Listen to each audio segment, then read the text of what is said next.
Chapter 483. As the furnace crackled and blazed, Yudhir's hazy mind gradually cleared.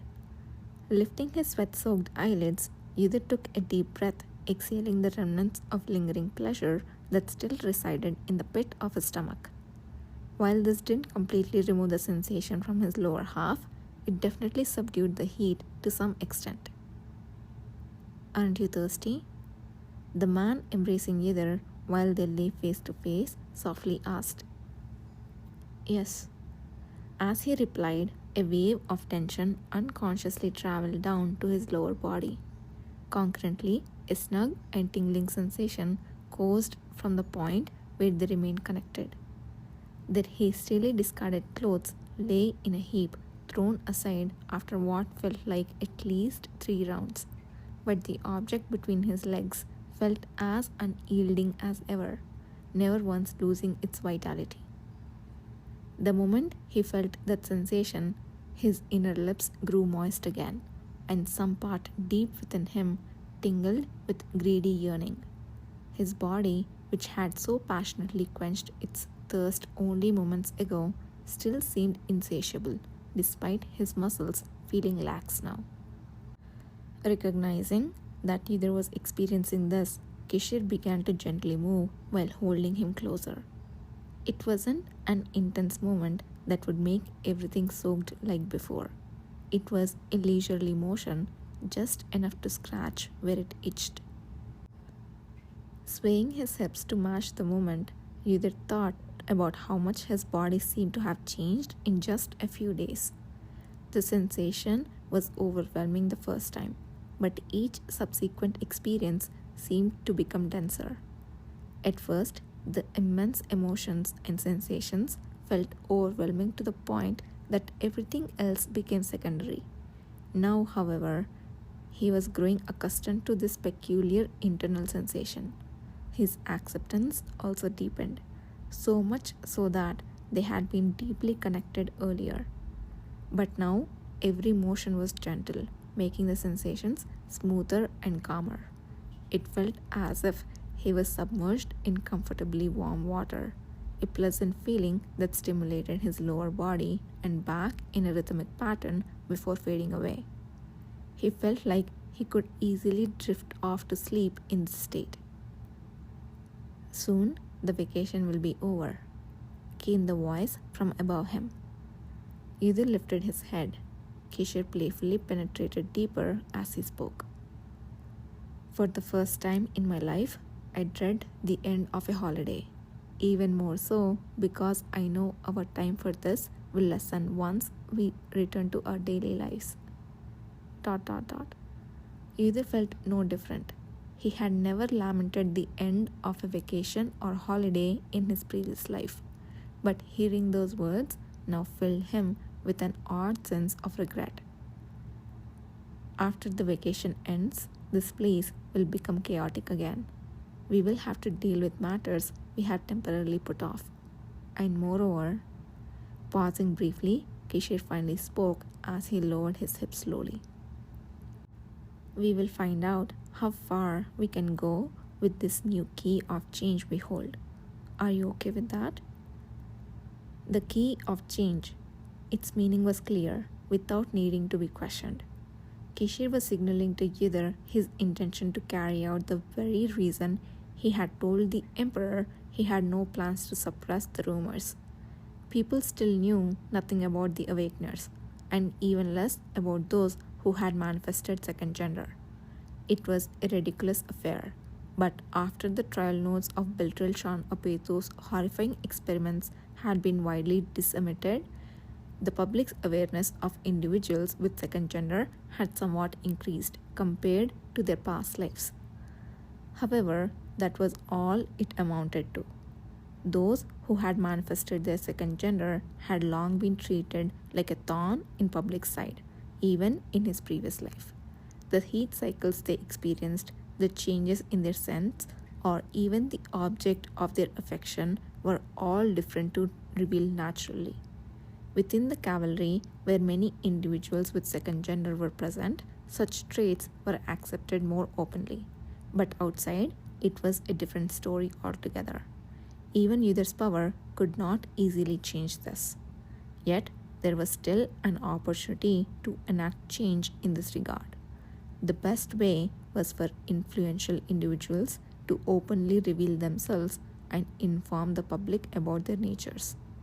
And Kishir Or had resolved to do precisely that. Ridiculously risky, he thought. No one who cared about Kishir would welcome this. Even his fellow cavalry comrades might not. The pretend relationship in the West had been enjoyable because everyone knew they were false. But if this became a reality, everyone would be disconcerted. Now he had to face not only the entire empire, but also the whole continent. Still, for the sake of future awakeners, someone had to do it, now or later. Like I have said before, I'm okay with it, Kishir finally spoke. Even though this could be our last chance to keep this relationship just between us. I never wished for that in the first place. I don't mind if you announce it to the entire cavalry right after the vacation ends. After all, I have promised to follow you wherever you go. His speech broke off suddenly as a wave of pleasure swelled within him. Pausing for a moment to catch his breath, Kishir shifted his position, lifting one of his legs and placing it below his knee, supported by his arm. Like Yudhir, his eyes, which had lost their laughter in an effort to control his pleasure, laid bare his true emotions. Sorry to interrupt, but could you focus a bit here? As the space between his legs widened, the penetration deepened instantly, making his nape tingle. Yudhir tensed his abdomen involuntarily as his head leaned back. Breathless due to the extreme depth, he felt an unparalleled pleasure. He moved reflexively like a nimble hunter, chasing the path of pleasure ruthlessly. As his hand slipped from Kishir's shoulder and grazed his chest, the sound of damp skin parting accelerated. Lips that repeatedly tasted his collarbone and chest area heated up the corners of his eyes. Unconsciously, a moan escaped his lips. Soon, a large hand grabbed Yudhir's sensitive part, rubbing it firmly until all thought ceased. In the end, greedy to the last sensation, the space between his legs became wet once again shortly after. ... Pleasure spread like water between the intermittently trembling connected parts, dripping down. After several such experiences, it became difficult to determine which stimulation, front or back, was greater. He was so breathless that he couldn't speak. Yet, even so, he didn't want to lose sight of the man in front of him. Yudhir felt the strong fragrance emanating from Kishir's body as he embraced him tightly, without the slightest gap between them. The manly scent enveloped him, intertwining deeply with Yudhir's own aroma. The two scents had been blending for so long that they had long lost their original distinctiveness. Despite being wrapped in a scent that was now a tangle of the two, Yudhir didn't find it unpleasant. It simply felt natural, as though they were always meant to be mixed together like this. I wish we could rest for just one more week. You're modest. I would go for a whole month. A week-long vacation granted by the emperor and the cavalry commander had finally come to an end. The members who had gathered at the training ground for the first time in a while were warming up, shaking off the remnants of their days off.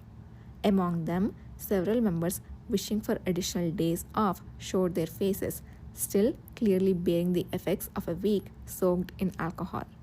Beside them, a young man with clear shining eyes cheerfully shouted, "We absolutely cannot take more time off. I have been dying to train."